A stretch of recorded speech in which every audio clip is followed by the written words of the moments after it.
नमस्कार, आदाब, मैं शरियासी। स्वागत है आप सभी का सियासत टीवी के हिंदी समाचार में। सबसे पहले देखते हैं हेडलाइंस। चढ़ावा चोरी पर राज्यसभा में हुआ हंगामा तो गुस्से में आए रिजिजू, बोले राम विरोधी है सपा कांग्रेस। एयर इंडिया की फुकेट दिल्ली फ्लाइट में हुई टर्बुलेंस, तेज झटकों से घायल हुए यात्री। रमेश बिदड़ी में इतनी हिम्मत होती तो वो पंचर वाले बयान पर भड़के वारिस पठान। सबसे ज्यादा मेडल हरियाणा से, लेकिन कॉमनवेल्थ की जिम्मेदारी गुजरात, हुड्डा ने जताई नाराजगी। सेम आवाज की ओर मार्च लेकर निकले अरविंद केजरीवाल, बोले ट्रंप के सामने नतमस्तक है सरकार। एयरपोर्ट से सीधे फांसी, शेख हसीना की वतन वापसी की इच्छा पर नाहिद इस्लाम की धमकी। ट्रंप पर कसेगा शिकंजा, भारत समेत 60 देशों पर टैरिफ के खिलाफ 25 अमेरिकी राज्यों ने किया मुकदमा। अब समाचार विस्तार से। आज भी राज्यसभा में प्रश्नकाल की कार्रवाई हंगामे की भेंट चढ़ गई। सुबह 11 बजे सदन की कार्रवाई शुरू होने के कुछ ही देर बाद सदन में हंगामा शुरू हो गया। इसे देखते हुए सदन की कार्रवाई को स्थगित करना पड़ा। संसद में गतिरोध पर राज्यसभा में नेता प्रतिपक्ष मल्लिकार्जुन खड़गे ने कहा कि हमारी मांग तो पहले से ही एक ही है कि स्पीकर और सभापति दोनों मिलकर दोनों सदनों में चर्चा के लिए अनुमति दें। अगर चर्चा शुरू होगी तो सारी चीज़ें सामने आ जाएंगी। इसी वजह से हम सिर्फ चर्चा चाहते हैं। राम जन्मभूमि ट्रस्ट और बच्चों के साथ जो अन्याय और अत्याचार हुआ है उस पर चर्चा हो, हम यही चाहते हैं। वो क्यों घबरा रहे हैं? हम बस चाहते हैं कि आप अपना बयान दो, हम उस पर चर्चा करेंगे। सर, हाउस नहीं चल रहा है, क्या है आप लोगों की मांग? सर देखो, हमारी मांग तो पहले से एक ही है कि हम ये चाहते हैं कि चेयरमैन दोनों मिलके दोनों हाउस में डिस्कशन के लिए वे परमिशन दे, और डिस्कशन अगर शुरू होगा तो सारी चीजें बाहर आ जाएंगी। तो इसीलिए हम चाह रहे हैं कि सिर्फ डिस्कशन, ये राम जन्मभूमि ट्रस्ट का हो या बच्चों पे जो अन्याय अत्याचार हुआ उसका हो, यही चाहते हैं। क्यों वो घबरा रहे हैं मालूम नहीं। और हम चाह रहे हैं सिर्फ स्टेटमेंट दो, उसके ऊपर चर्चा करेंगे। आप अपनी बात रखेंगे, हम हमारी बात रखेंगे। इसमें क्या कौन सी ऐसी बड़ी राम मंदिर चंदा चोरी के मुद्दे को लेकर केंद्रीय मंत्री किरेन रिजिजू ने राज्यसभा में कांग्रेस और अन्य विपक्षी दलों पर तीखा हमला बोला है। इस दौरान उन्होंने कहा है कि जो लोग आज राम मंदिर के चंदे को लेकर सवाल उठा रहे हैं, वही लोग पहले भगवान राम के अस्तित्व पर सवाल खड़े करते थे और राम मंदिर का लगातार विरोध करते रहे हैं। किरेन रिजिजू ने कहा है कि ये वही लोग हैं जो भगवान राम को नहीं मानते। उन्होंने आरोप लगाया कि कांग्रेस पार्टी और समाजवादी पार्टी लंबे समय से भगवान राम के खिलाफ बोलती रही है। उन्होंने कहा है कि इन दलों के नेताओं ने कई बार ये कहा है कि भगवान राम का अस्तित्व नहीं था और उन्हें काल्पनिक बताया था। रिजिजू ने आगे कहा है कि जिन्होंने हमेशा राम मंदिर का विरोध किया, वही लोग अब चंदे की चोरी का मुद्दा उठाकर देश को गुमराह करने की कोशिश कर रहे हैं। विधानसभा चुनाव के नतीजों के बाद कांग्रेस महासचिव प्रियंका गांधी वाड्रा ने बीजेपी पर तीखा हमला बोला है। उन्होंने दावा किया है कि देश की जनता भाजपा से ऊब चुकी है और लोग देश में हो रही घटनाओं को समझने लगे हैं। प्रियंका गांधी ने कहा है कि उपचुनाव के नतीजे बदलाव की शुरुआत का संकेत है। वहीं दूसरी ओर भाजपा ने भी बिहार की बांकीपुर और मध्य प्रदेश की दतिया सीट पर मिली हार को स्वीकार करते हुए आत्ममंथन की बात कही है। संसद परिसर में मीडिया से बात करते हुए प्रियंका गांधी वाड्रा ने कहा है कि ये अब साफ हो गया है कि लोग भाजपा से ऊब चुके हैं। लोग समझ रहे हैं कि देश में क्या हो रहा है। मुझे लगता है कि ये शुरुआत है। जब उनसे पूछा गया कि क्या इन नतीजों का असर उत्तर प्रदेश विधानसभा चुनाव पर भी पड़ेगा, तो उन्होंने कहा है कि आगे देखते हैं क्या होता है। बिहार एंड मध्य प्रदेश, यस, दोनों स्टेट बीजेपी ने लूज किया है। तो इससे साफ दिख रहा है ना कि लोग थक चुके हैं, ऊब चुके हैं बीजेपी से। समझ रहे हैं अब कि क्या हो रहा है, क्या नहीं हो रहा है देश में। और उसके और ये या मेरे ख्याल से ये शुरुआत है। क्या ये रिफ्लेक्शन है मैम? उत्तर प्रदेश में इसका क्या असर होगा? उत्तर प्रदेश में वो आगे देखेंगे क्या होगा। वहीं एयर इंडिया की फुकेट से दिल्ली आ रही फ्लाइट में अचानक तेज झटकों से कुछ यात्री घायल हो गए। बीच हवा में हुए टर्बुलेंस की वजह से क्रू के लोगों को भी चोटें आई हैं। Phuket Delhi air India flight में टर्बुलेंस से कुछ यात्री और क्रू मेंबर मामूली रूप से घायल हुए हैं। 4 अगस्त को फुकेट से दिल्ली आ रही फ्लाइट नंबर AI 2379 उड़ान के दौरान टर्बुलेंस की चपेट में आ गई, जिससे विमान की ऊंचाई में कुछ समय के लिए अचानक बदली। एयरलाइंस के मुताबिक विमान सुरक्षित रूप से दिल्ली एयरपोर्ट पर उतरा और सभी यात्री व क्रू मेंबर सुरक्षित बाहर निकाले गए। इंडिया ने बताया कि कोई भी गंभीर रूप से घायल नहीं हुआ है। हालांकि कुछ यात्रियों और क्रू मेंबर्स को मामूली चोटें आई हैं। एहतियात के तौर पर उन्हें एयरपोर्ट के मेडिकल सेंटर भेजा गया है, जहां एयर इंडिया की मेडिकल टीम उनकी जांच और देखभाल कर रही है। कहाँ से कहाँ आप लोग आ रहे थे फ्लाइट से? सर फुकेट से दिल्ली आ रहे थे। क्या हुआ फ्लाइट में, कितने फीट पे थे उस समय और क्या हुआ? सर मेरे को फीट तो आई एम नॉट पायलट। हम आ रहे थे, 1-1.5 घंटा हुआ था फ्लाइट को। सुबह अर्ली मॉर्निंग का टाइम था, हम सो ही रहे थे फ्लाइट के अंदर। फ्लाइट सडनली चलती चलती रुक के टर्न अराउंड हो गई और ये मानिए ये प्लेन है, आते हुए ये प्लेन ऐसे घूम गया। 2, 2.5, 3 मिनट तक ऐसे ही चलता रहा। हाँ जी, उसमें क्या 15-20 पैसेंजर्स को चोट आई है, किसी का सर फटा है, किसी के बेबी को चोट आई है, मेरी लोअर बैक गई है, मेरा भाई है उसका शोल्डर गया, उसकी बैक गई, उसके कान का पर्दा तक फट चुका है। अभी MLC जो रिपोर्ट बनेगी आपको पता चल जाएगा। कितने लोग थे उसमें फ्लाइट में तकरीबन? सर मेरे को फ्लाइट लोड तो पता नहीं, 100 से तो ज्यादा ही लोग थे फ्लाइट में। सभी को चोटें आई? 80%, 70 to 80% लोगों को चोट आई है। जिनको नहीं आई उनकी माइनर कंकशंस और ये सब तो है ही। अभी अब आप लोग क्या एक्शन लेंगे? Sir we'll go with the full legal power, we'll do our cases, जिसको जो केस करना है इंडिया के अगेंस्ट हम 100% एक्शन लेंगे। जंतर मंतर समेत देश भर में छात्रों के आंदोलन पर भारतीय जनता पार्टी के नेता राम बिधोड़ी ने विवादित बयान दिया था। बिधोड़ी ने आंदोलनकारी छात्रों को पंचर बनाने वालों की औलादे बताया था, जिसके बाद से बवाल शुरू हो गया है। उनके इस बयान पर अब MIM नेता वारिस पठान की प्रतिक्रिया सामने आई है। वारिस पठान ने रमेश बिधोड़ी के बयान पर नाराजगी जताते हुए कहा है कि इन लोगों को हमारे देश के युवाओं के बारे में गलत सलत बोलने की आदत है। बिधोड़ी जैसे लोग देश का माहौल ख़राब कर रहे हैं, ये लोग रेगुलर ऑफेंडर हैं। कॉमनवेल्थ गेम 2026 का आयोजन 23 जुलाई से 2 अगस्त के बीच ग्लासगो में हुआ। इसमें भारत ने कुल 39 मेडल अपने नाम किए हैं, जिनमें 13 गोल्ड, 17 सिल्वर और 9 ब्रॉन्ज मेडल रहे हैं। पुरुष एथलीट ने 23 मेडल हासिल किए, जबकि महिलाओं ने कुल 16 मेडल जीते हैं। कॉमनवेल्थ गेम में सबसे ज़्यादा मेडल भारत की ओर से हरियाणा ने जीते हैं।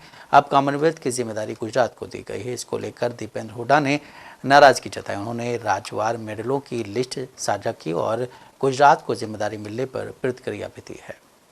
13 में से 7 गोल्ड मेडल इस खेलों में भी हरियाणा खिलाड़ी लेके आए और इससे पहले भी चाहे ओलंपिक खेल हो, एशियाई खेल हो, कॉमनवेल्थ खेल हो, कोई भी अगर प्रतियोगिता होती है अंतर्राष्ट्रीय स्तर पे 50% से ज्यादा मेडल हरियाणा खिलाड़ी भारत माता की झोली के लिए लेके आते हैं, भरने का काम करते हैं। लेकिन हरियाणा की पूरी उपेक्षा, खेलो इंडिया में सबसे कम बजट हरियाणा में, सबसे ज्यादा बजट गुजरात में।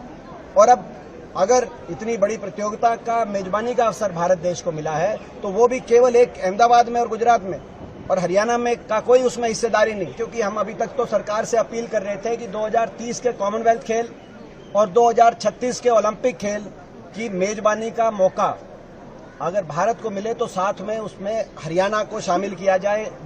वैसे तो पूरा मेजबान प्रदेश हरियाणा बनना चाहिए, लेकिन सह मेजबान तो बने कम से कम। लेकिन अब जब कल घोषणा होगी औपचारिक रूप से कि केवल अहमदाबाद में होंगे, एक ही शहर में होंगे, तो अब जब ये घोषणा हो गई और जो बिड किया जा रहा है ओलंपिक का 2036 का, वो भी केवल अहमदाबाद के लिए किया जा रहा है। जब ये घोषणा घोषित कर दिया गया खेल मंत्रालय द्वारा, तो मैं समझता हूं कि अब हर तरह की लड़ाई हम लड़ेंगे।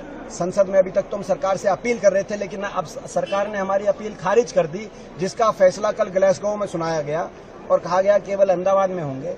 तो मैं समझता हूं ये न्याय संगत नहीं है। आप लोग भी इस बात को समझेंगे। अगर इंफ्रास्ट्रक्चर बने, आपको मैं बताऊं, अकेले भिवानी से 6 गोल्ड मेडल आए बॉक्सिंग में, बॉक्सिंग भिवानी में करी जाए, वहां इंफ्रास्ट्रक्चर बने। आप अहमदाबाद में बॉक्सिंग का इंफ्रास्ट्रक्चर बनाएंगे। कुश्ती इस खेलों में दुर्भाग्य से कुश्ती को पेट्रोल के E20 फार्मूले के मामले को लेकर प्रधानमंत्री आवास की ओर मार्च करने निकले आम आदमी पार्टी के नेता और दिल्ली के पूर्व मुख्यमंत्री अरविंद केजरीवाल को पुलिस ने फिरोज शाह रोड पर रोक लिया। इस दौरान पत्रकारों से बात करते हुए अरविंद केजरीवाल ने केंद्र सरकार पर आरोप लगाया कि वो अमेरिकी राष्ट्रपति डोनाल्ड ट्रंप के आगे नतमस्तक है। वहीं आप सांसद संजय सिंह ने कहा कि अरविंद केजरीवाल ने 1 महीने पहले समय मांगा था और 2,33,000 लोगों ने एक पिटीशन पर साइन किए हैं। वो प्रधानमंत्री मोदी को लेटर देना चाहते हैं, लेकिन ट्रंप की गुलामी की वजह से पीएम मोदी 22,000 करोड़ का इथेनॉल खरीद रहे हैं। 30 करोड़ गाड़ियां E20 के लिए नहीं बनी हैं। वो गाड़ियां खराब होंगी, लोगों का नुकसान होगा। हम कहना चाहते हैं कि मोदी जी इथेनॉल खरीदना बंद कर दीजिए। देखिए, केजरीवाल साहब ने 1 महीने पहले समय मांगा था। 2,33,000 लोगों ने हस्ताक्षर किया है। हम लोग चिट्ठियां देना चाहते हैं मोदी जी को, लेकिन मोदी जी ट्रंप की गुलामी के कारण 22,000 करोड़ का इथेनॉल खरीद रहे हैं। 30 करोड़ हिंदुस्तान की गाड़ियां, वो बाइक भी हैं और कारें भी हैं, जो E20 के लिए नहीं बनी है। वो गाड़ियां खराब होंगी, लोगों का नुकसान होगा, और इसलिए हम कहना चाहते हैं प्रधानमंत्री जी, आप ट्रंप की गुलामी न कीजिए, अमेरिका की गुलामी मत कीजिए, और आप ये इथेनॉल खरीदना बंद कीजिए। हम बैठे हुए यहाँ पे, देखते हैं क्या करें। वहीं आज़ाद समाज पार्टी काशीराम के अध्यक्ष और सांसद चंद्रशेखर आज़ाद ने कहा है कि विपक्ष के पास कुछ मुद्दे हैं जिन पर वो चर्चा चाहते हैं। मैं भी चाहता हूं कि सदन चले। मुझे कल पेश हुए बिल सुप्रीम कोर्ट संवैधानिक संशोधन बिल 2026 पर बोलना था। मैंने कल भी यह मुद्दा उठाया था, लेकिन बोल नहीं पाया। बिना चर्चा के ही बिल पास किए जा रहे हैं। कोई ज़रूरी सुझाव और संशोधन जो हम करवाना चाहते हैं वो नहीं हो पा रहे हैं। इसकी सबसे बड़ी वजह यह है कि सदन नहीं चल रहा है। सरकार को मौका मिल रहा है। जो व्यक्ति बोलना चाहता है उसे मौका दें। आप पूछ सकते हैं कि कौन बोलना चाह रहा है। किसी भी विपक्षी पार्टी को बोलने का मौका दें। आने वाली पीढ़ियां इस देश और संसद का इतिहास पढ़ेंगी। बीएससी की कल की मीटिंग में भी उन पर बात रखी गई थी कि प्राइम मिनिस्टर और होम मिनिस्टर आके जवाब दें। ऐसा मुझे जो है, जो दूसरी विपक्षी पार्टियां उनके साथी द्वारा बताया गया।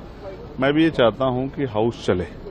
जैसे कल का जो बिल था, सर्वोच्च न्यायालय संविधान जो संशोधन विधेयक था 2026, उस पर मुझे बोलना था। मैंने कल भी इस बात को रखा था, लेकिन नहीं बोल पाया। बिना चर्चा के बिल पास हो रहे हैं। कई ऐसे अहम सुझाव है, संशोधन है जो हम देना चाहते हैं, लेकिन नहीं दे पा रहे हैं। उसका सबसे बड़ा कारण ये हो रहा है कि हाउस नहीं चल रहा है। सरकार को मौका मिल रहा है। यही कह रही है कि हम तो खुद चर्चा चाहते हैं। ये ना बोले कि भाई बिना चर्चा के बिल पास हो गया। ये किरण रिजिजू साफ साफ क्या कहते हैं, रिकॉर्ड में लिखा जाएगा।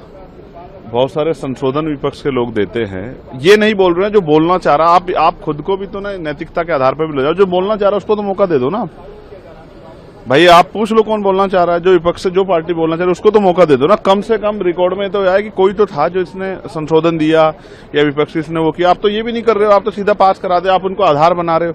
मैं फिर ये कह रहा हूँ, देश का इतिहास आने वाली पीढ़ियां पढ़ेंगी, संसद को पढ़ेंगी। बहुत सारे ऐसे बिल थे, हाउस में विपक्ष मौजूद था, लेकिन चर्चा नहीं हुई। क्यों नहीं हुई? बहुत सारे ऐसे लोग थे मेरे जैसे जो बोल रहे थे, उसी दिन सड़क पर खड़े होकर भाई हमें बोलना है, आपने बोलने नहीं दिया। इतनी तेजी से जो आप बिल पास करा रहे हो, उसके पीछे का उद्देश्य क्या है? बिना चर्चा के, बिना संशोधन के। फिर आप कहते हो लोकतंत्र में विपक्ष की अहम भूमिका है। कहां भूमिका है? आप तो विपक्ष से किसी आदमी को सुनना चाहते हैं। मैंने कल भी कहा उसमें बहुत सारे संशोधन होने चाहिए थे। जो बिल था, सर्वोच्च न्यायालय। पटना के बागीपुर और मध्य प्रदेश के दतिया में उपचुनाव नतीजों पर समाजवादी पार्टी के नेता और मैनपुरी से सांसद डिम्पल यादव ने बड़ा दावा किया है। उन्होंने कहा है कि ये नतीजा बहुत अच्छा है। यूपी चुनाव के संदर्भ में डिम्पल ने कहा है कि हालांकि उपचुनाव के मुकाबले अगर उत्तर प्रदेश में विधानसभा चुनाव की बात करें तो हालात अलग हो सकते हैं।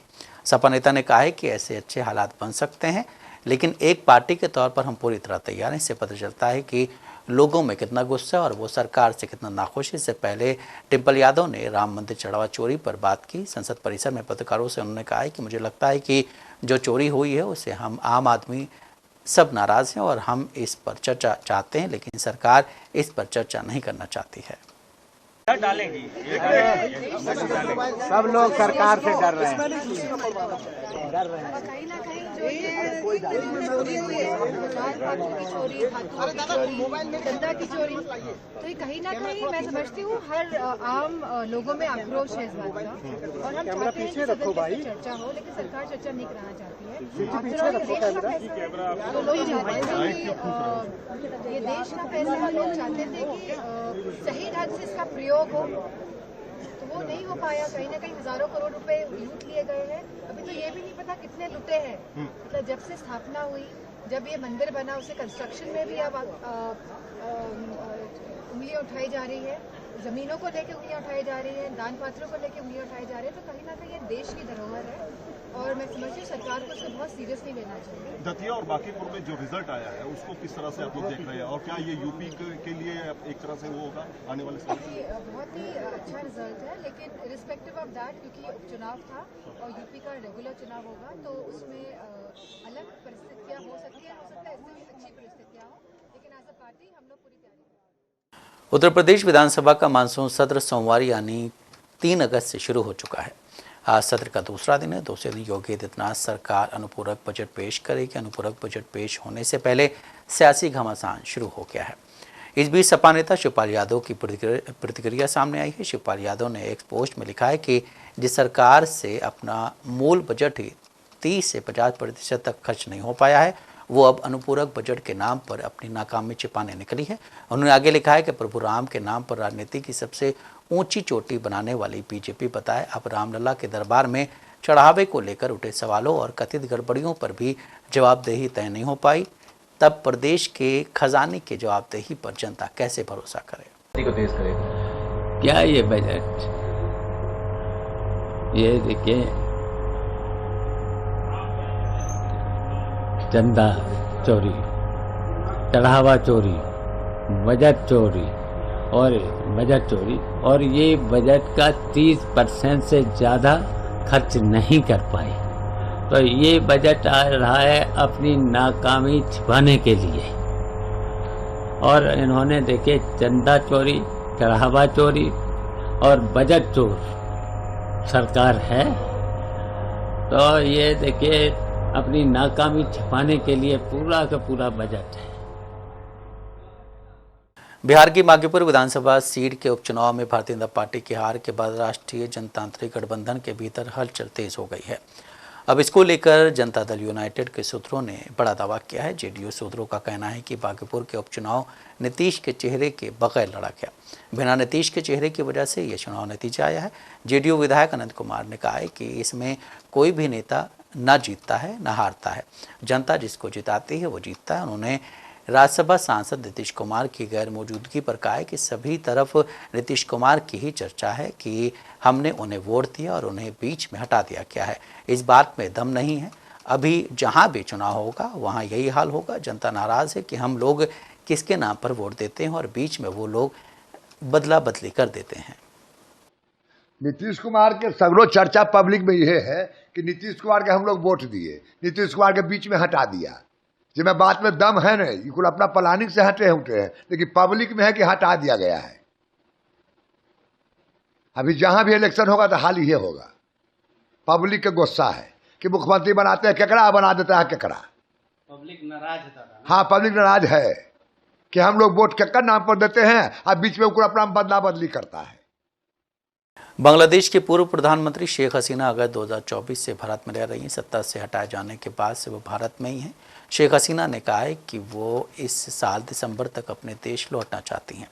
शेख हसीना के इस बयान के बाद बांग्लादेश के छात्र नेता नाहिद इस्लाम ने कहा है कि अगर शेख हसीना देश वापस लौटती तो उन्हें एयरपोर्ट से सीधे फांसी के तख्ते तक ले जाया जाएगा। नेशनल सिटीजन पार्टी के कन्वीनर और सांसद में विपक्ष के मुख्य व्हिप नाहिद इस्माइल ने 3 अगस्त को ढाका में आयोजित एक कार्यक्रम के दौरान बड़ा बयान दिया है कि अगर प्रधानमंत्री तारिक रहमान दिल्ली से समझौता करके शेख हसीना को वापस भी लाते हैं तो भी जनता और जुलाई आंदोलन के दौरान शहीद हुए लोगों के परिवार तब तक सड़कों पर रहेंगे जब तक हसीना को फांसी नहीं दे दी जाती है। वहीं अमेरिका के राष्ट्रपति डोनाल्ड ट्रंप की नई टैरिफ नीति एक बार फिर कानूनी विवाद में फंस गई है। अमेरिका के 25 डेमोक्रेटिक शासित राज्यों ने ट्रंप प्रशासन के खिलाफ अदालत का दरवाजा खटखटाया। इन राज्यों ने भारत समेत 60 व्यापारिक साझेदार देशों से होने वाले आयात पर लगाए गए नए टैरिफ को चुनौती दी। अमेरिका के न्यूयॉर्क स्थित US court of international trade में ये मुकदमा दायर किया गया है। याचिका में पिछले महीने लागू किए गए 10 से 12.5% तक के आयात शुल्क को चुनौती दी गई है। ये टैरिफ ट्रेड एक्ट 1974 की धारा 301 के तहत लगाए गए हैं। ट्रंप प्रशासन का कहना है कि ये शुल्क उन देशों पर लगाया गया है जो जबरन श्रम से बने उत्पादों के निर्यात को रोकने के लिए पर्याप्त कदम नहीं उठा रहे हैं। हिंदी समाचार यहीं समाप्त होता है। मुझे दें इजाज़त। बाकी खबरों के लिए बने रहें सियासत टीवी के साथ।